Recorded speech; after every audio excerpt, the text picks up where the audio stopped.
Howdy, Adam. Welcome back to the program. How you doing? Howdy to you. I'm doing good. How I'm are you? I'm laughing because the Hollings head says lots of racing to be had this weekend. They're tired because we weren't on rated 801, so we are tired. I'm Well, still a bit tired. You? you were changing your clothes. I'm a little tired. I got some rest on Monday. I Well, got right off the thinking hop, Monday. let's talk. Finish your thought. Labor Day weekend has always been a busy weekend of racing. So we would go to Oswego Speedway for the Classic Friday, Saturday, Sunday. You'd leave the Classic and you'd go to Weed Sport for Sunday night. Monday during the day, you'd go to Syracuse, New York State Fairgrounds. Top two finishers at the mile started on the front row at Rolling Wheels Monday night. So we talk about our Wow. busy weekend. There were people that did that with race cars, right? Like towing all over the world. Well, not all over the world, but having to have a prepared race car ready to do more racing than you and I did this weekend. And you and I did a lot of races this weekend. Yeah, they were a tougher breed back then. I think. We had some fun. Friday, obviously, Osh weekend, and we'll recap our weekend. Then we moved on to Brighton. Before that, you had to go to CTMP. We were setting up.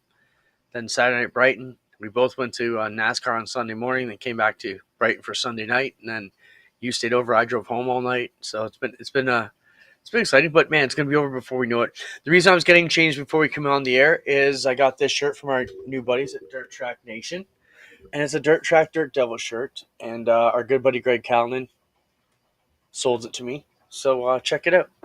He said just wear it on the Hey, show. So I promised Greg I'd wear it on the show. that's cool.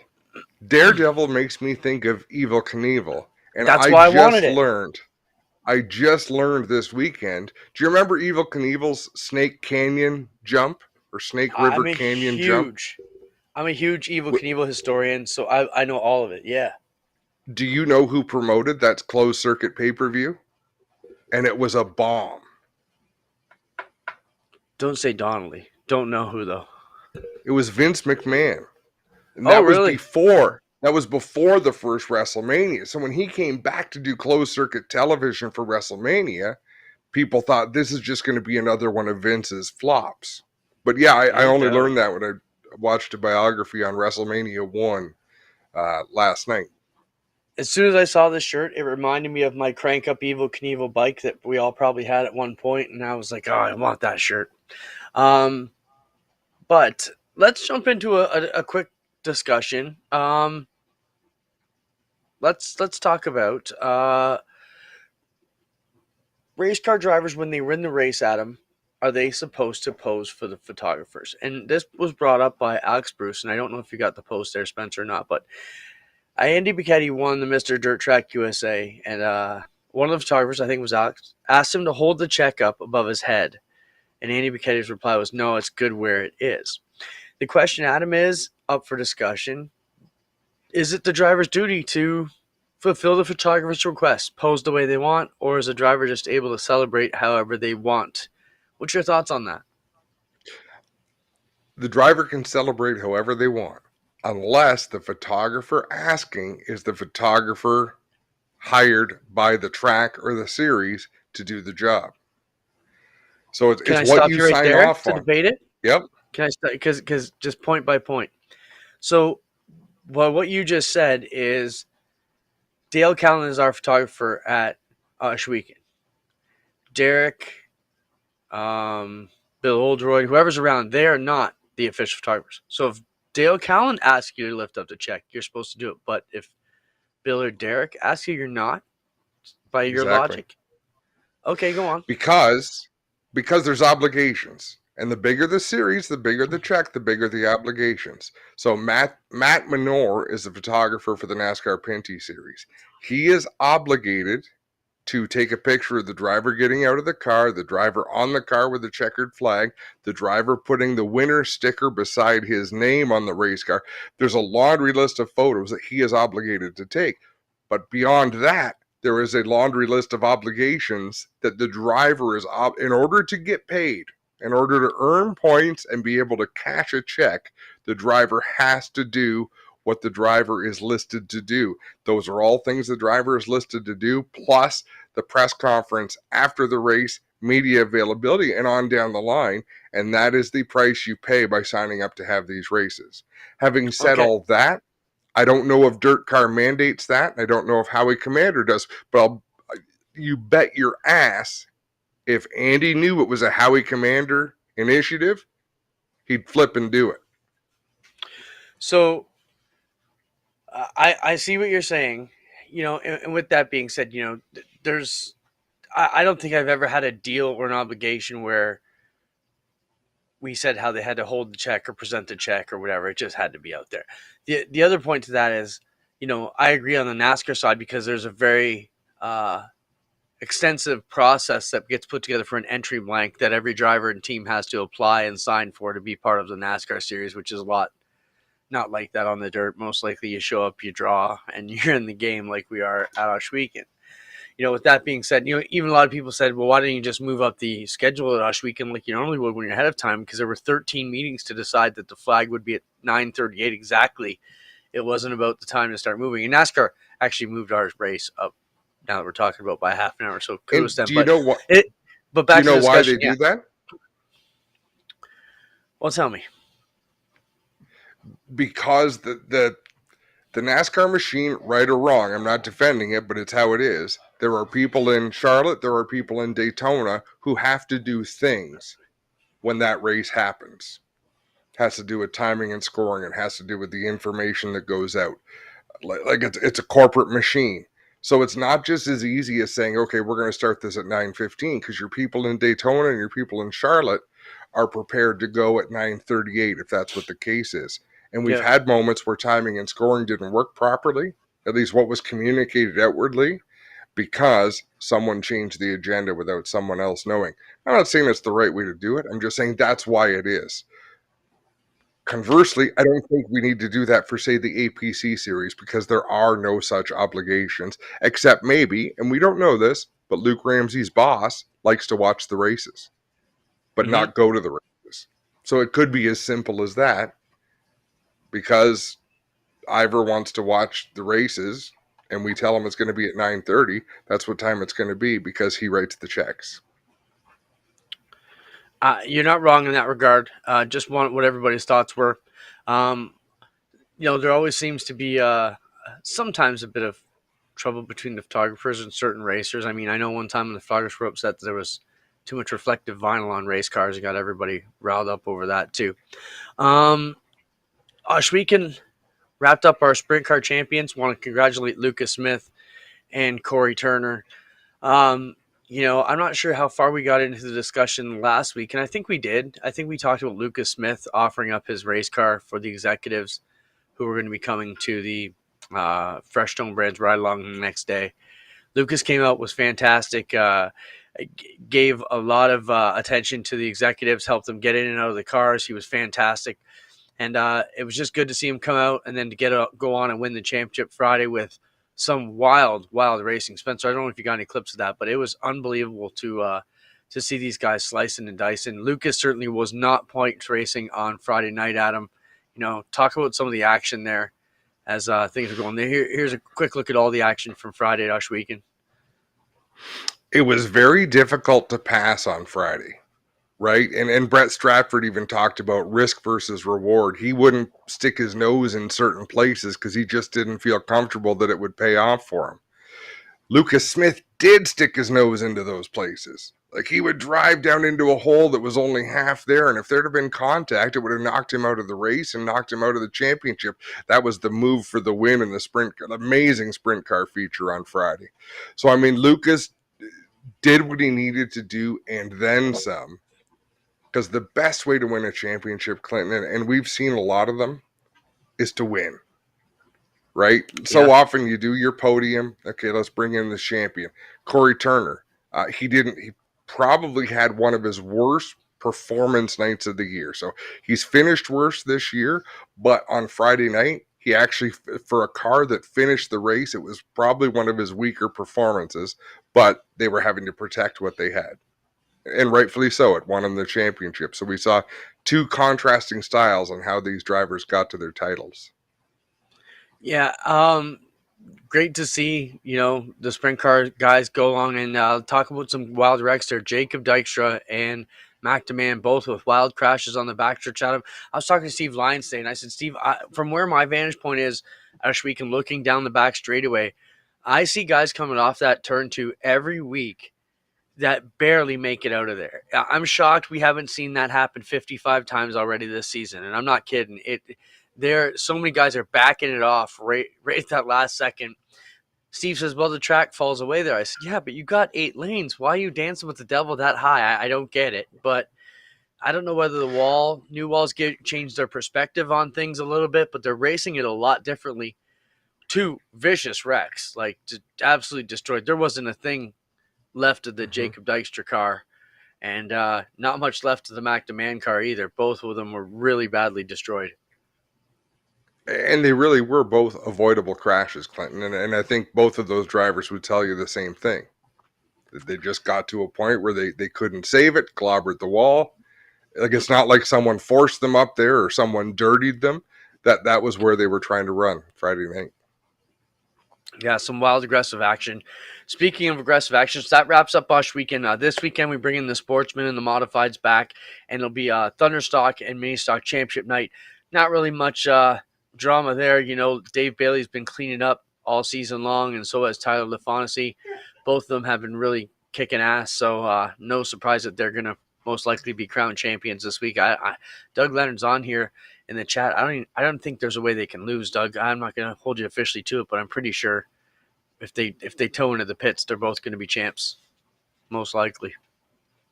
It's pretty much determined. I mean, the exciting thing is going to be who wins the race, and that's what's been exciting. They've just been the best of the best, and we've got a lot of good in both of those classes. They've just been better throughout the year, and they earned this. They earned their opportunity to back into a championship. Earned their opportunity to back into a champ. Well, you're saying they're backing into it because it's going to be easy this week?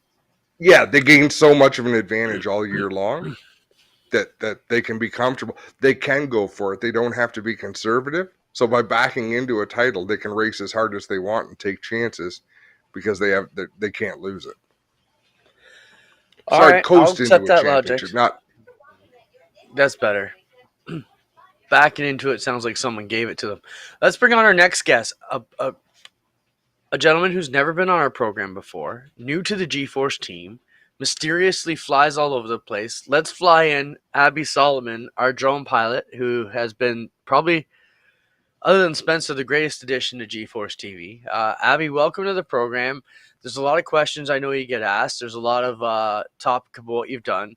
Spencer, before we get into Abby, show some of his work. Let's have a look at some of the clips you pulled aside for Abby. And he was giving us some great looks at how close Brighton is to the lake this week. Just some awesome stuff. So, Abby, welcome to the program. How you doing? Good. Thanks for having me, guys. It's pretty weird to be on camera instead of behind the camera or flying the camera. right? It's been wild. It's been wild to watch your work. And like Clinton said, let's see some of this work because it is spectacular to watch.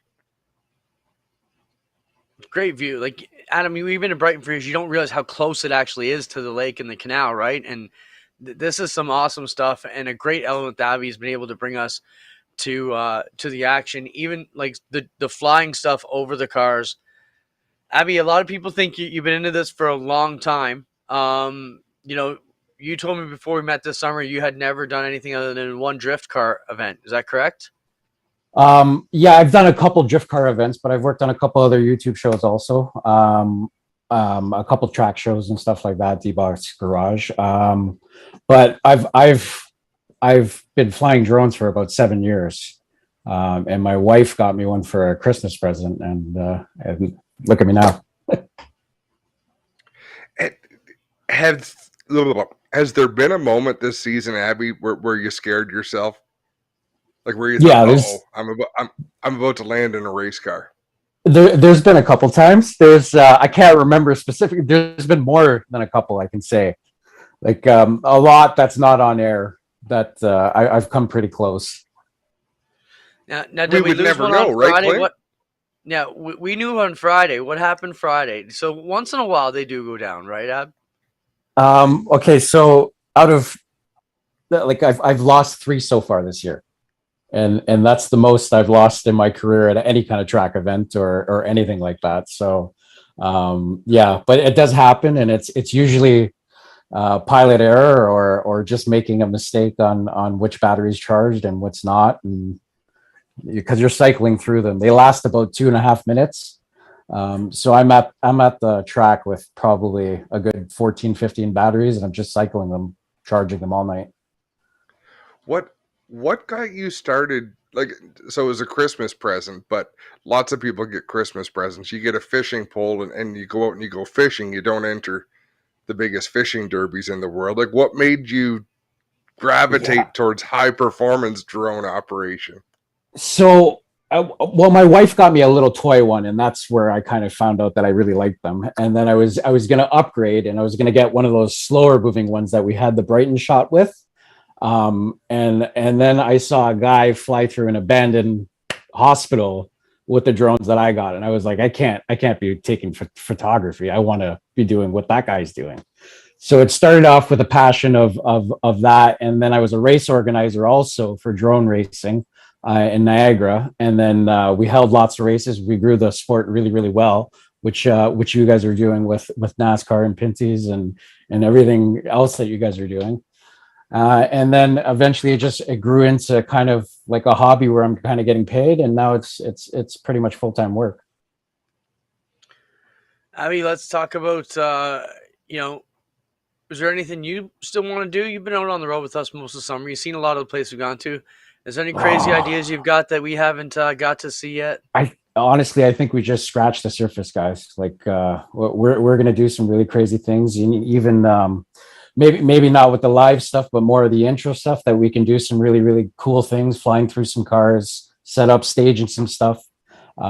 It's a really really good way to showcase a lot of the tracks also, because you guys can see a lot of the places where people can't see from if they're not at the track, right? So getting in the pits and and things like that.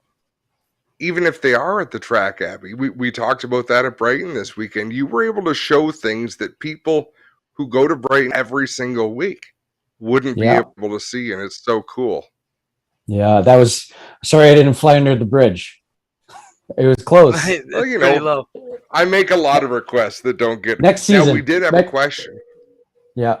Next, yeah, we'll get there. Half pint wants to know if you've ever heard a drone flying through the fireworks.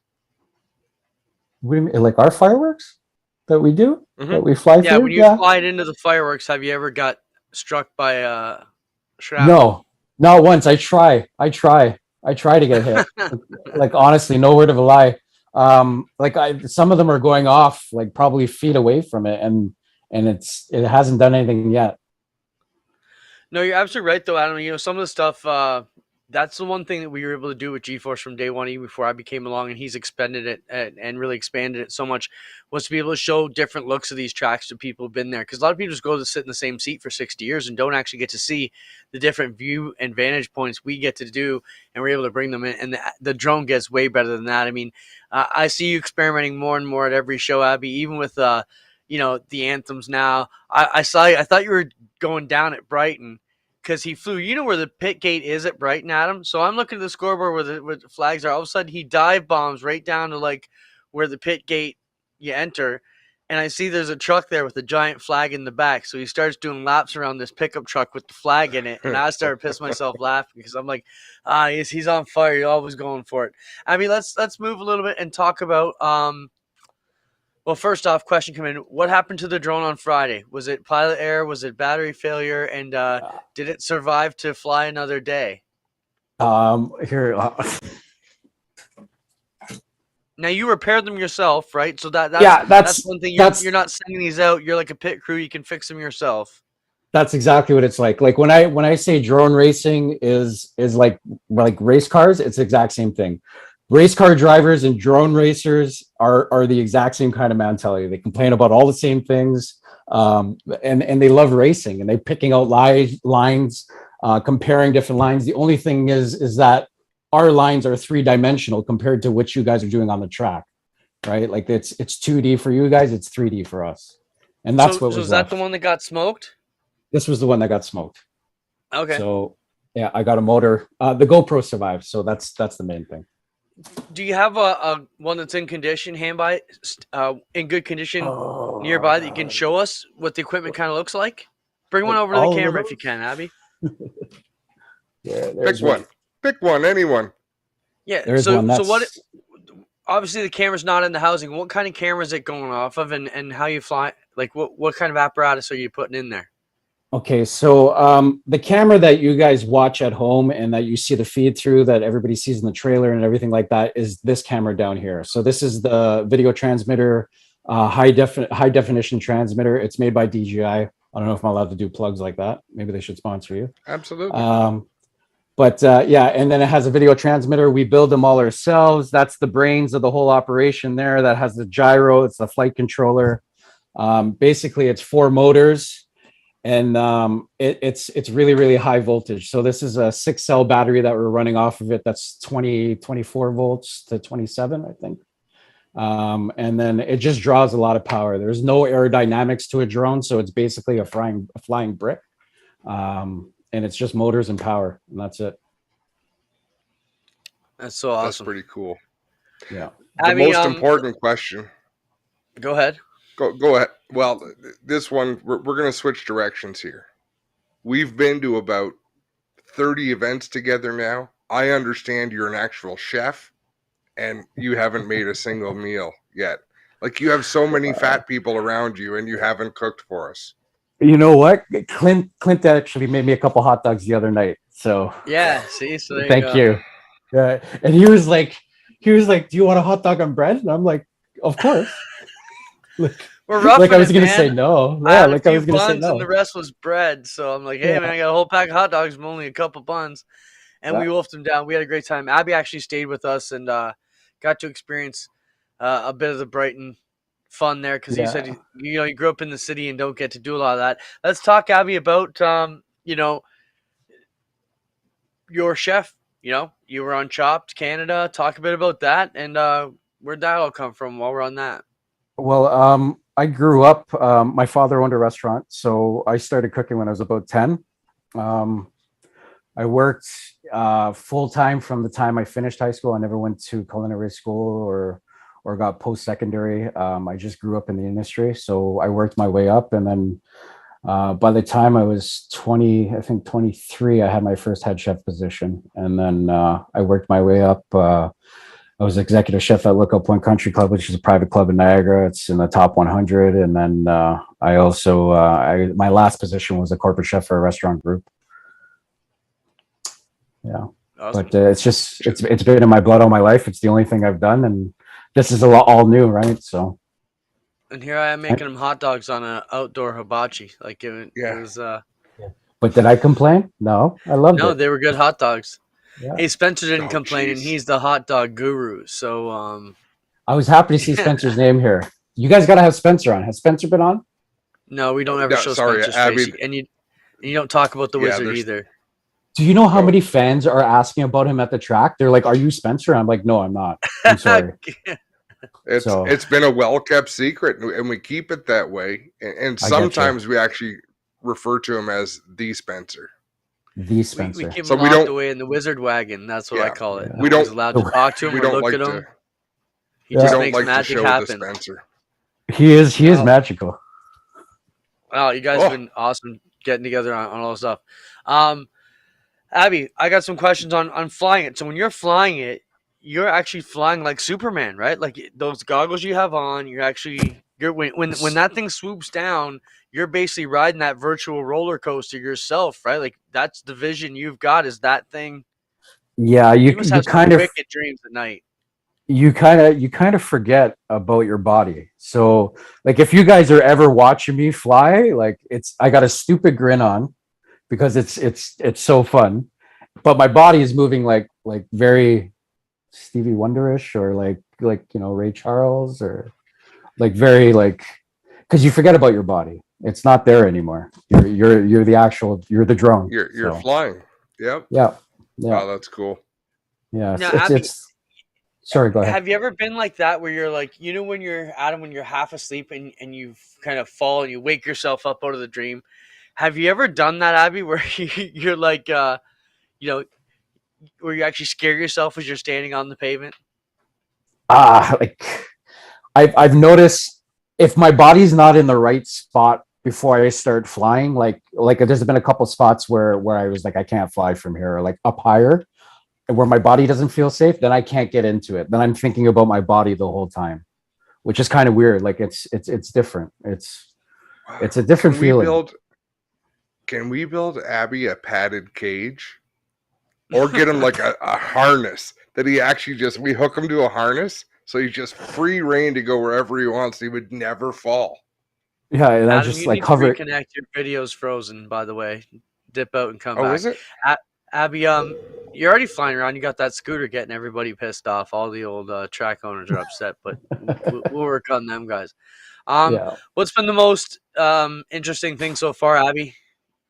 Um, just getting to learn the whole like the race scene with you guys, like the whole experience has been amazing. Like what you guys do, like I'm shocked every night. Like how you guys keep talking for so long is one thing. Like you know what I mean? And the knowledge that you guys have is unbelievable. Like how you guys pull facts out nonstop. Like I because I get to listen to everything that you guys say throughout the whole broadcast, right? None of But mine are true. you know what? That saying, "Fake it till you make it." Then I like, say it with a bit of confidence, and it flies. It flies. It goes. yeah. Like No, it's. Sorry, go ahead. no, I was going to say, let's lift the curtain behind that. So, right after week 1 or 2, we realized if Abby could hear the commentary, you could probably be a lot better at flying. So, that's another thing that's happening. You're hearing Spencer direct you, so you can talk back and forth through Spencer for technical issues. Hey, you got my video? Yes, we pick you up. You can also you also hear when he's telling you that he's on your camera, right? So, you're flying it all the time. And all our Yeah, camera people, again, lifting the curtain for all our camera operators, they're all trying to just give the best image they can. And then Spencer or the director will say, hey, we're taking your camera now. And they know, okay, you're going live out. You have that ability, but hearing us as well has to help a little bit because you get to add to our kind of icing the cake that these guys are baking, right? yeah, tons. Like you guys, because you guys are calling plays that are happening, crashes are over there. I can get to I can get to there faster than any other camera, probably, right? Like there was a shot last week at the Brighton one where I was getting the tire. Somebody ran over the tire on the infield, and I was right there. But that was because you guys Yep. said something, or you know what I mean. And it's definitely a work in progress, but I see it improving every week, and you know the confidence I'm building, and then it's just like I love the whole experience, and you know I'm happy to be here. Oh, well, that's the main thing, right? Like Yeah, if it's like any of us, we put in a lot of miles, and you give away a lot of summer. I know that there's nothing I would rather be doing, but I also know that a lot of the people that work with us and for us, they're not in that boat. There's things that they could be doing. So we really want you to be having the time of your life. We want hmm our camera operators to be having enough fun that it's worth coming back. yeah. Uh, Richard Hadler wants to know, how can you focus when we all start yelling Omaha on the radio? That's dead focus. I laugh a lot while I'm flying, so like That's constantly good. laughing. Yeah, That's if you crash. yeah, Um, Damn, I had another question for you, but I forget what it was. Abby, as we get set to roll off, and one thing I was saying, Adam, he's still new at this. Give him a season or two under your belt. Things are going to get even deadlier. So we're just starting to learn the yeah, craft a bit here, which has been great. We're learning what your limitations are, and you're learning yeah. what ours are as well. So, no, Oh, it's for been great, sure. Abby. Thanks so much for being with us. Thanks for letting us know what's up. No, thanks for having me on, guys, and it's been a pleasure, and I'm looking forward to more. All right, Thanks, bud. Abby. We'll be Ciao. in touch. Clint, Abby also brings amazing energy, right? And I'm not talking like Richard Simmons energy, just positive vibe, like good. You know how it's hard to put into words, but he's just been such a great friendly addition and eager. Yeah, as one of the guys who worries and stresses about everything, that's one thing Abby does bring to the table, along with amazing art and craft. Fabulous attitude, great work ethic, always on time, always smiling, always ready to go. And we've thrown a lot of requests at him, and if you don't have that attitude, it could very easily be a stop telling me how to do my job attitude. You know what I mean? But he goes with the flow, and I think all of us are trying to learn. I'm worried we do that with Spencer a lot too, telling Spencer what shots to pick up and what not to get. And at the end of the day, I think we're all just trying to pull for a better show and make things as cool as we can. But what a great addition it's been to have Abby with us. And I think things are just going to keep getting better as he gets better. You know what's funny? When we talked about Abby being able to hear the announcing, with a lot of streams, and a lot of streams that people actually pay for, the announcing is not connected to the stream. Or at least it's not connected to the production. So Yes. the common complaint is, well, why is the announcer talking about something that the cameras aren't showing? Well, because the announcers are calling the action. They have nothing to do with the producers. We learned very quickly, and Spencer learned, that he can call the shots, he can know what he wants, but if he can hear what we're saying, if Abby can hear, like a lot of the camera ops hear what we're talking about, it doesn't produce itself. We still need Spencer and his octopus arms and his guidance, but it sure does add a lot, that quite often the cameras are in the vicinity of where they can be of best use to the show, and the announcers are talking about things that are showing up on the screen because we all work together. And that's sort of a behind the scenes, it's inside baseball stuff, but everybody works for the same goal and leans on each other to provide that. Yeah, I think we still have a bit of tweaking to do. Even Monday, Spencer and I were going back and forth as I watched some of the broadcasts back, and we're trying to figure out how we can make things a bit better. My brother Mike actually had a suggestion that we're trying to figure out how we can do, and Mikey's suggestion was, after the top three, we do it at the APC series, but Ush Weekend that we don't do a full field rundown in all the classes. I noticed we haven't been doing that. So he says, look, man, if I finish 7th and somebody who's there to watch me only on the stream who isn't there, they watch me race, they can see the ticker all race, but as soon as that race is over, if they don't catch me right at the finish, they may have lost where I was. So is there any way we could get like a rolling ticker across the bottom of the screen until the next race starts? And I said, hey, that's a great point. So then Spencer and I, we start messaging. Spencer's response is, that's great, but all of our graphics are fed by Race Monitor. So it's actually kind of ironic. It's my kid Kenzie who runs the timing and scoring now. She's been trained to do it. But as soon as that feature's over, Adam, they are pressing finish, pressing print, and going to the next class immediately to get set for them as they're rolling out. So it doesn't really populate for very long. So that's our next trick. Spencer says, well, let me work on it. I'll figure out how to capture it and get it rolling. So as I know, I told Mike, same thing, I'll tell you, I said, you know what? Spencer said he's going to work on it. He got the idea. Just let's see what he comes back with. So those are things that we're still trying to tweak even 3 years later. Yeah. We should take the time. We got in the habit of always going to commercial. You throw to commercial after the final interview in Victory Lane. We should probably come back to the booth and do the full field rundown, a couple of screens, 10 cars at a time, and then go to a quicker. I think there's times we go to a commercial even more often than we maybe need to. No, maybe not. We're way behind on our commercial count a little bit, but that there's still room to fit it in. We could fit it in before the commercial break. It's important, I think, to give everybody that rundown. So we may make those couple quick tweaks there. The other thing is, what you said is we all work together on the production, and it's hard still. We're still not always, and Steve Lyons said this to me today, sometimes the camera isn't always focusing on everything Adam and Greg say. But I said, Adam and Greg are like, squirrel, you bounce all over the place. And Spencer and the crew are trying to tell the story of the race, who's moving up, who's there. And if you guys see something great back in 13th, it takes them a lap or two to get all the cameras coordinated, capture that right now. So we are still maybe a fraction behind. I still think we're ahead of most other stuff.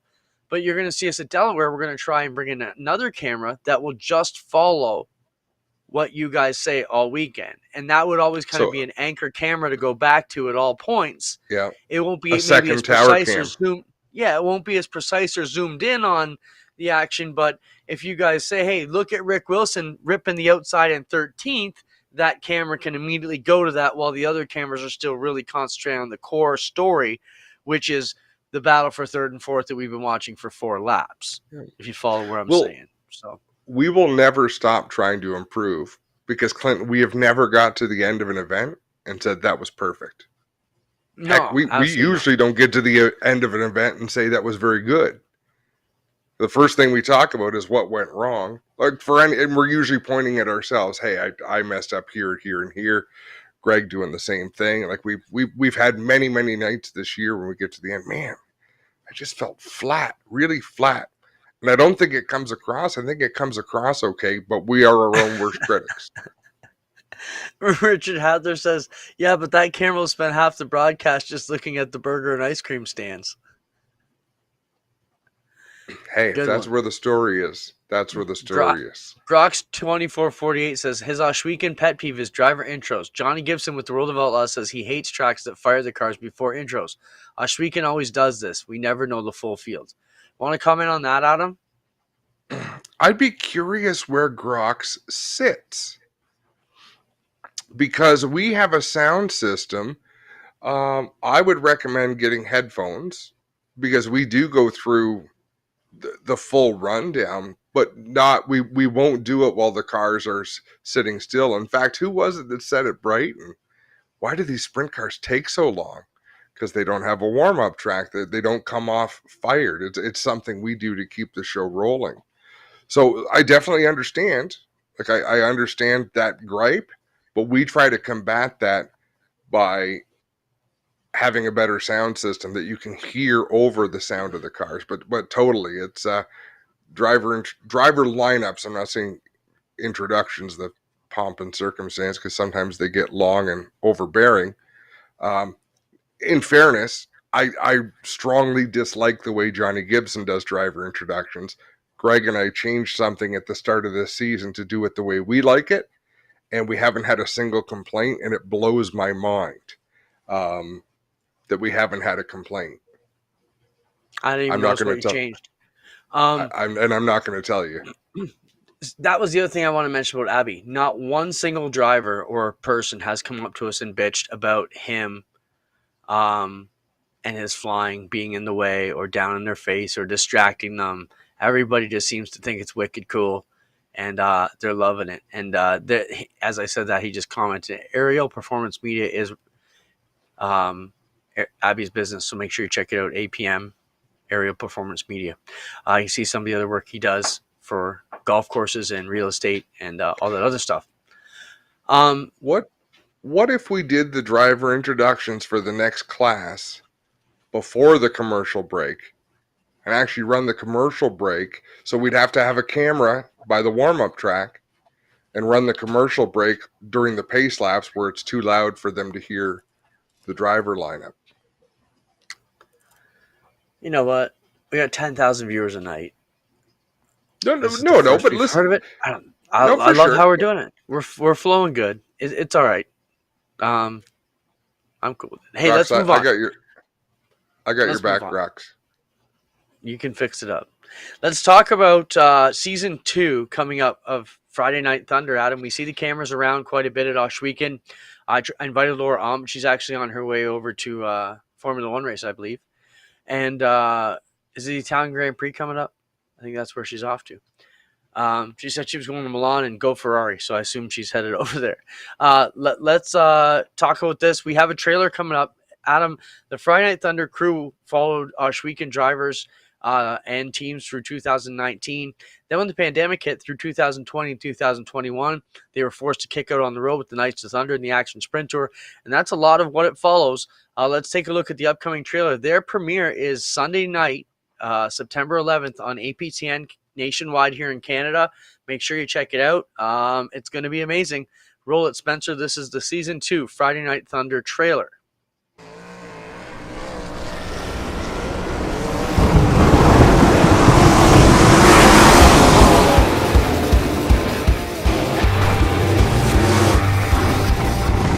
ago, I had a huge crash, back-to-back concussions. I've taken 4 years off, so I feel pretty good. You just don't know until you're out there.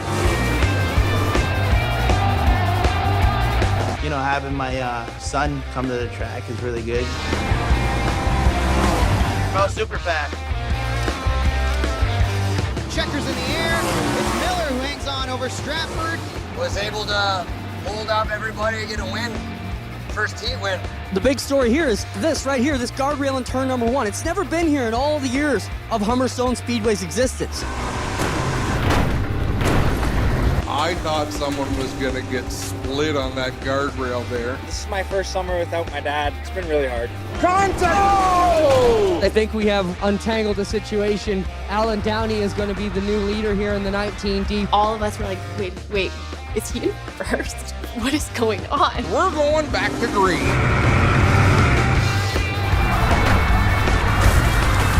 Parachute green! Parachute! I'm only here for the mud and fun. And the money. It has punched right through the wall, guys. Johnny, can I bum you for a front wing post? I got 30 other trailers there. Just doing a little something for my nephew. This is kind of like a memorial car deal. We ran 99 and we went 24th to 11th. Extra set of wings helps, I guess.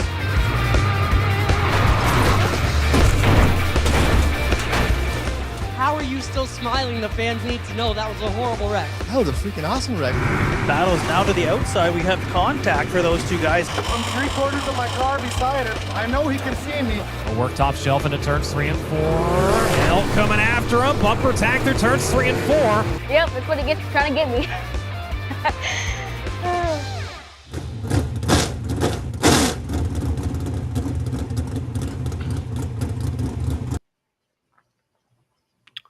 It's super exciting, Adam, to have a TV show focused around the Speedway.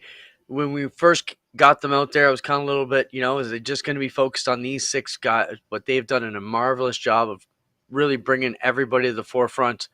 The other thing I'm super proud of that, you hear names like you hear Jonathan Howe's voice and the other announcers from Buxton, and, we're fairly heavily featured in it, so that's cool. A lot of our calls to the action. They've just done a marvelous job. I can't wait to see what they've caught. And even the behind the scenes stuff, like Aaron with his kid, just fantastic stories. That's the best part, is the personalities that it's drawn out. And NASCAR has even done it. Their docu series which is a little bit comical to me. Like, I think it's awesome, but all of these race car drivers are race driving robots. Like, they didn't have lives. They haven't had stories to tell because they were programmed to be race car drivers. So we're going to go behind the scenes and they show some of the freaking electric light. Do you think Tony Stewart ever did that light board where he's pointing at numbers? He'd be pointing numbers like this. Put me in a race car, I'll show them. That's why guys like Matt Hill, Josh Hill are so refreshing, and even Derek Miller. It's genuine excitement. Like, holy crap, I'm actually getting this. I won my first heat. They're not pompous asses who are out there feeling the world owes them to. They're like, I might be able to grasp onto this today. So, some really cool stuff there. Can I comment? That's this Sunday at APTN. That'll be cool. Can I comment on a couple of comments that have come by? Yeah, for sure. I just want to make sure that Grox knows. No disrespect to Johnny Gibson, like he's a master at what he does, but he's a master at his style. I can't reel off. I could, but I choose to slow my speaking down a little bit, so I can't do that high pace driver hometown 15 sponsors, because I really don't think the sponsors get much play because you can't hear them. They're going so fast, but that's Johnny Gibson's style, and he's a master at it. I just wanted to explain that. I didn't want people to think that I don't like the way he does it. I just know that I couldn't do it the way he does it. So, and Ricky Grant, I'm always smiling because I love when I get to do this is what I love to do. Last week, Clinton and I were in the studio to do a dirt race, and it matters. If you're announcing, you have to smile when you're announcing because it changes your voice. People want to listen to someone who's positive.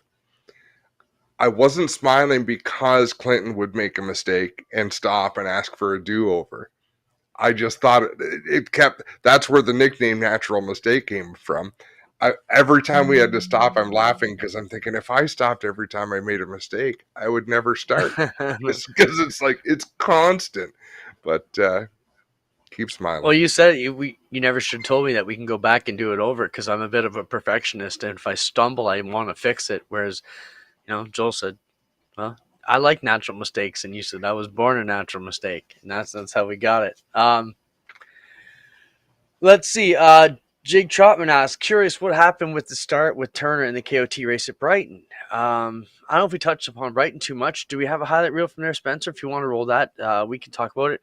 Yeah, so on Sunday, I think it was Corey Turner jumped the start, got way out front, and we were screaming for them to throw the yellow. It took a lap or two to get it done, but it should have been called back right from the start.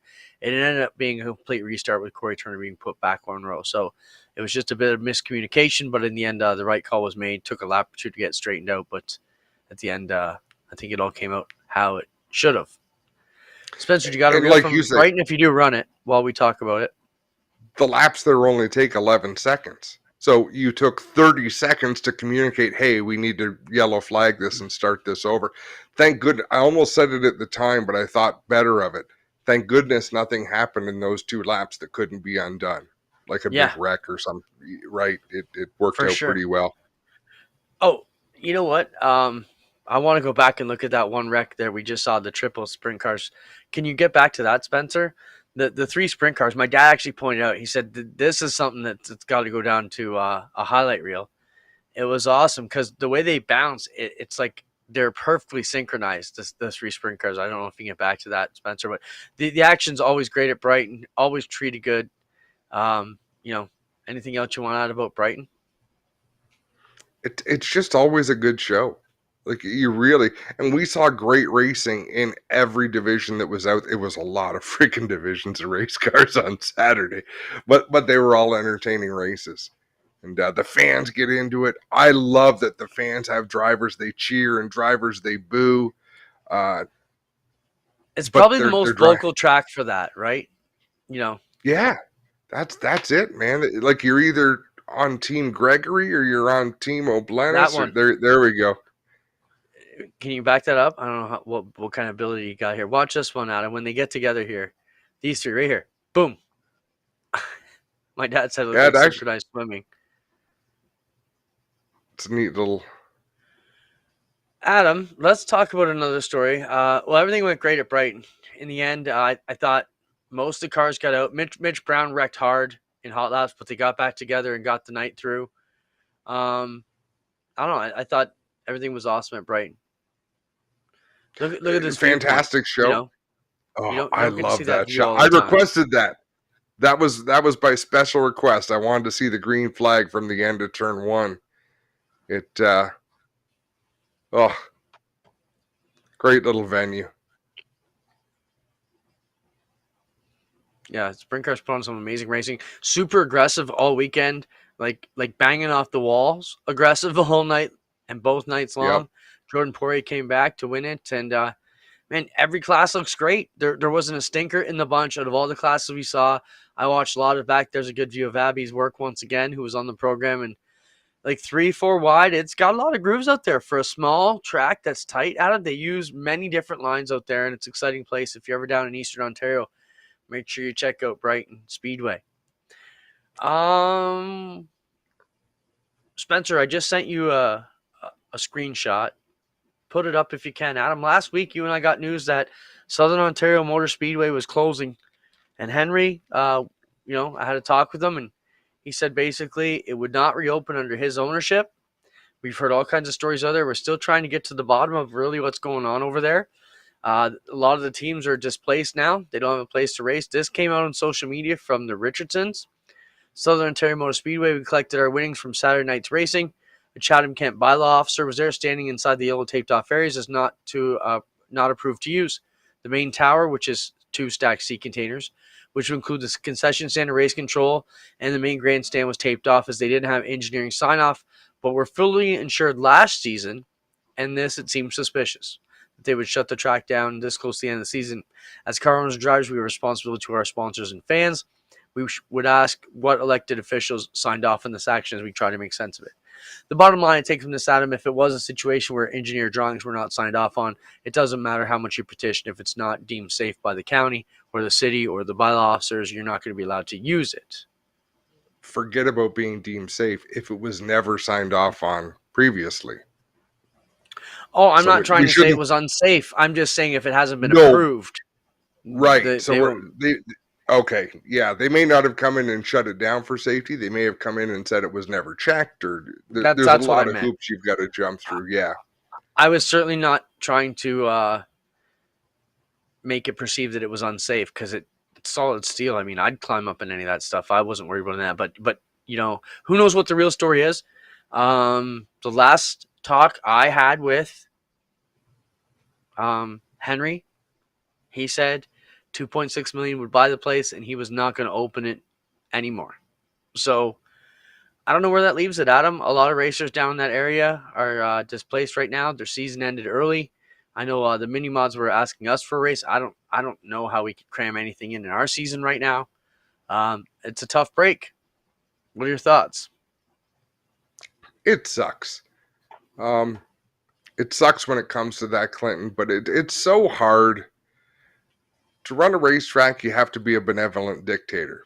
The dictator part is important, but the benevolent part is important too. Benevolent means good-spirited, right intentions.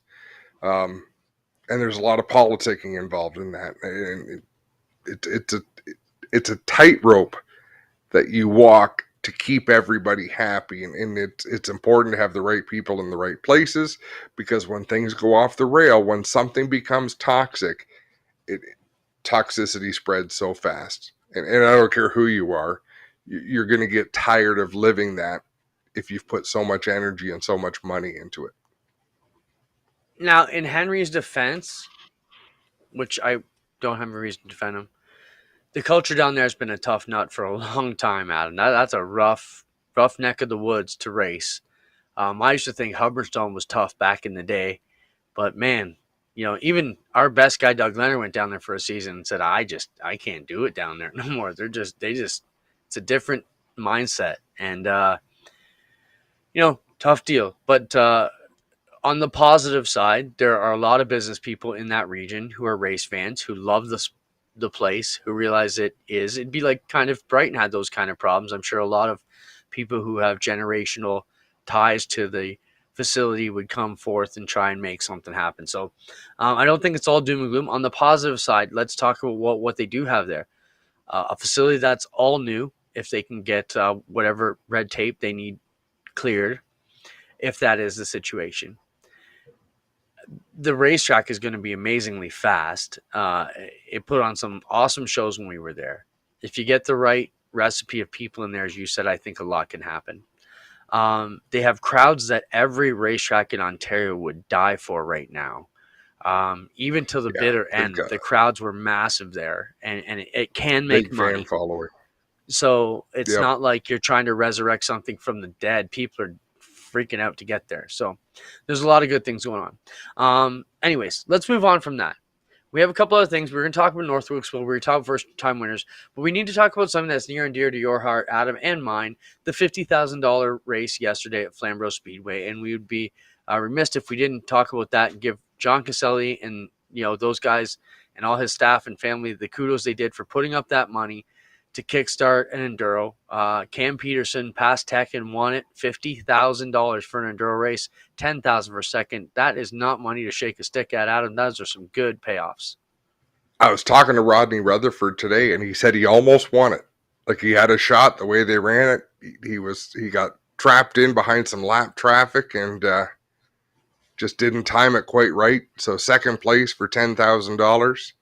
And it's just, I love what they did. I know people were suggesting maybe it should be a late model show. Maybe it should be, no, make it a junkyard show. Because I would like to ask, and we will ask Rodney Rutherford this weekend, how much money did you spend to put your race car together? Because I promise you, he is very much like the DeBoer family. He gets more out of less, Same with Glen Hills. They finished third with Jillian driving. They get more out of less. And that was the idea. Make an event that people could win. I've heard rumblings they're going to do it again next year, and I hope it's 3 times as popular. And damn it, I wish they would do it on a day other than the Sunday of the long weekend when so many other places are racing. Yeah, I'm sad we missed it too. Would have been hoot for you and I to get out there and go for it. Maybe we could have bought a year's supply of ice cream for you guys. Kind of a slow weekend for us here on the channel. Our Maryville broadcast will air tomorrow night at 9 p.m. Thursday. Thursday, what time, Spencer? Thursday, 8 p.m. My mistake. As you can imagine, a lot of our crew was out on the road this weekend doing double and triple duty. So we'll get caught up on the editing and get that out to you Thursday at 8 p.m. That'll be Maryville's broadcast. Friday at Osh Weekend, we crown the mini stock street stock champs. We have modified sportsmen there. We'll be live here on GeForce TV. And then Saturday, Sunday, we're off. And then we get back into 3 solid weeks of double and triple headers. And excited about that. It'll be the Canadian Sprint Car National at Osh Weekend. Then Delaware for 2 nights on GeForce, 1 on NASCAR for us. And then Humberstone for 2 nights to finish off our live season. Okay. I wasn't even sure where the third weekend was. I was interested to hear that. Humberstone, so, Friday, Saturday, September Dusty, 30th and October 1st.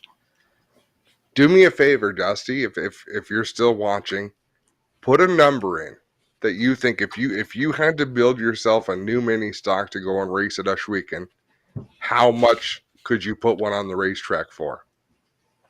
Competitive. Something that you'd be proud to race similar, and feel like you could get it done. Get this, Clint. Saturday night, we were invited to a wedding during racing seasons. There's no way we're going to have to go. Sure Do enough, they not know you Saturday. people? It's this Saturday night. It's open. Oh, this Saturday. Wedding. Yeah. You know whose wedding I got invited to? It's over here somewhere. The Penetrator's wedding. Oh, nice. Yeah, excited about that. In October, I can't find the invitation. Yeah, it's going to be cool. Here it is. Patricia's and Shane's wedding. Nice to be invited. I mean, I've known Shane for a long time, so going to be cool to go. Hey, speaking of that, Mike Bowman just got married last Saturday as well. So congratulations to Mike and Brandy. Missed Brighton because of it, but for a better cause, most likely. Okay, Dusty's response before we drop off the earth here. Kyle Tomasky, competitive 10,000 just to be on the track, 3,500. Mark De Silva says 4,000 if you need safety equipment. Dusty DeBoer, tough to get a solid car to start, maybe 15 to 2,000, but he'd feel like he's spending too much. Pretty wild. So, but really, so there's a range for you to shoot $1,500 to $4,000 to go out and have an absolute blast. I mean, and be able to race at 4 different tracks. Mm-hmm. Yep. So no, thank you guys for one, thank you for watching, but for 2, thank you for participating and being honest. And how exciting was it to see Tristan De Silva win on Friday? I mean, his mom and dad, the smiles on their faces were it's so much better because of the hell they'd been through this year trying to get those good finishes. Yeah, the one picture in our sizzle reel at the end of the show of him on the roof is great. Just that pure elation is what we like to see. So one more week of regular stuff at Ush Weekend, then we're done. What do you got for us, Adam, before we kick it up? Kids, grown-ups, when you were going to celebrate and get up on your race car, take your damn helmet off. Otherwise, you're just you're a helmet commercial. Take the helmet off and then do your celebrating. We want to see your smile. We want to see your face. That's a big part of it. We should have talked about that at the beginning of the year because I have lots of pet peeve about Victory Lane. That's a good topic for next week. I'll add in right now. There's a lot of things that get me going because we're trying to do live TV and I shouldn't have to chase them behind the car, but that'd be a good topic for next week. Let's get out of here. We'll see everybody live Friday at Ush Weekend. Other than that, it's going to be a chill week. Congratulations. Did we congratulate the first-time winners? Caitlin Wallace, No. Dale Curran. Who are we leaving out? Feeney? There was more. Dale Curran, Caitlin Wallace. Was it Brandon? First Feeney? time Is that what I winners. heard? Oh, okay. Yes, Brandon Feeney. Yep. Good for him. First time winners are just fun. All right, that's it for me. We'll talk to everybody soon. Have a good week, and we'll see you guys Friday for March weekend. Sayonara.